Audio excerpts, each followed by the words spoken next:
कहते हैं ना कि जब कोई रिश्तेदार घर में आते हैं तो बड़े सुंदर सुंदर पकवान बनाते हैं, और एक बड़ा खास रिश्तेदार होता है। कौन होता है? जब एक बहुत ही खास रिश्तेदार आता तो घर परिवार में एकदम सफाइयां हो जाती है, सुनसान हो जाती है। बहुत खास रिश्तेदार होता है। कौन कौन होता है? दामाद। दामाद कहते हैं कि जब दामाद आते हैं तो लोग बड़ी अच्छी व्यवस्था करते हैं। कहीं पूड़ियां बनवाते हैं तो कहीं रसगुल्ले बनवाते हैं, 4 तरह की सब्जियां बनती हैं, 4 तरह के खाना बनते हैं, क्योंकि दामाद जी आए, दामाद जी आए। अब दामाद के लिए भोजन परस के रख दिया, और दामाद के लिए जब भोजन परस के रख लिया तो सब लोग खिलाते हैं, बड़े प्रेम से खिलाते, क्योंकि दामाद जी आए। अब दामाद जी खाते रहे, लोग कहते और ले लो और ले लो। अब पहली बार आए तो दामाद थोड़े बहुत तो शर्माएंगे, तो लोग कहते हैं कि और खा लो।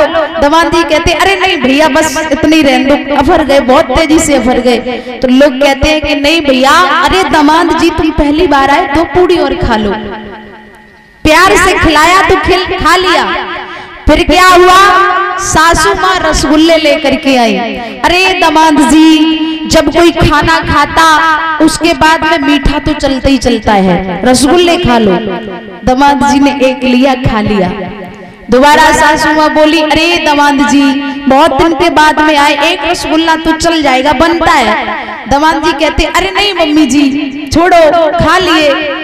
अब मम्मी जी क्या कहती है? अभी तो रसगुल्ला खिला रही थी, कैसे थे? मीठे। अब मम्मी जी क्या कहती हैं? अरे दामाद जी खा लो, ऐसे तो तुम्हारी अम्मा ने कभी नहीं बनाए होंगे। क्या हुआ कि पहले तो मीठा खिला रहे थे, लेकिन कह दिया ऐसे तुम्हारी अम्मा ने कभी नहीं बनाए हैं, तो दामाद को बड़ी गुस्सा आ गई। अरे तो अम्मा तक पहुंच गई, लगता है कि इन्हें ऐसा लगता है कि मैंने ऐसे कभी भोजन नहीं किए। तो क्या है कि जितना बोलो मीठा बोलो, बोलो कम, लेकिन समय आने पर बोलो। समय आने पर जो बोलते हैं उनका बोलना खराब नहीं माना जाता, और जो पूरे दिन ही बोलते रहते हैं वो अपनी जुबान से कभी कभी ऐसे शब्द कह देते हैं जो शब्द हम लोग अपने पास नहीं रख सकते, बड़ा बुरे लग जाते हैं। तो संत जी कहते हैं कि बोलो, कम बोलो, इतना भी नहीं है कि बिल्कुल बंद कर दो बोलना, लेकिन समय पर बोलो। जब समय हो तब बोलो, और समय निकल जाए तो शांत चित्त होकर के बैठ जाओ। एक मुसलमान भैया थे, उन्होंने 2 जीव पाले, एक कुत्ता और एक बिल्ली। तो एक दिन रात में वो बिल्ली जो थी, बिल्लियों की आदत होती है कि रात में चिल्लाती बहुत है, तो वो बिल्ली वहां से चली जाकर के छत पर बैठ गई, और छत पे बैठ करके वो अपनी आवाज में म्यो म्यो करने लगी। मुसलमान भैया ने जैसे ही देखा, बिल्ली के लिए डंडे लेकर के आए, कहने लगे ये बिल्ली ना तो खुद सोती और ना किसी को सोने देती, पूरे मोहल्ला का आनंद खराब कर रही है। अब वो चिल्ला रही है। मुसलमान भैया एक डंडा लेकर के गए, बिल्ली को मारने लगे। अरे चुप हो जा, चुप हो जा। अब बिल्ली बेचारी डर की वजह से चुप हो गई। कुत्ता सोचने लगा, बिल्ली चिल्लाई, बिल्ली पे मार पड़ी, और अगर कहूं हम चिल्लाए तो हम पे मार पड़ेगी।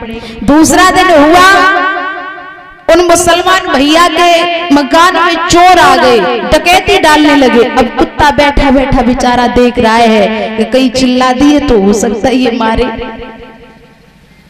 चोर चोरी करके लेकर के चले गए, और जब सुबह मुसलमान भैया ने अपने घर को देखा, सब सामान इधर उधर डला है, कुत्ते को जाकर के डंडे से पीटने लगे। अब कुत्ता कहने लगा भैया कहाँ जाऊं, ये ज्यादा बोलती है, इसने बोला तो पिटी और हम नहीं बोले तो पिटे, अब क्या करूं, बोले तो भी पिटो और न बोले तो भी पिटो। तो संत जी ने कहा है कि बोलो, अच्छा बोलो, कम बोलो, लेकिन समय आने पर मत चूको, समय पर बोलो, और बिना समय के मत बोलो, क्योंकि बिना समय के जो बोलते हैं वो तो बिल्कुल एकदम बेकार होता है, और जो समय पर बोलता है उसका बोलना बहुत ही अच्छा होता है। इसलिए कहा है कि बोलो कम बोलो लेकिन मीठा बोलो। लेकिन आजकल तो हम देख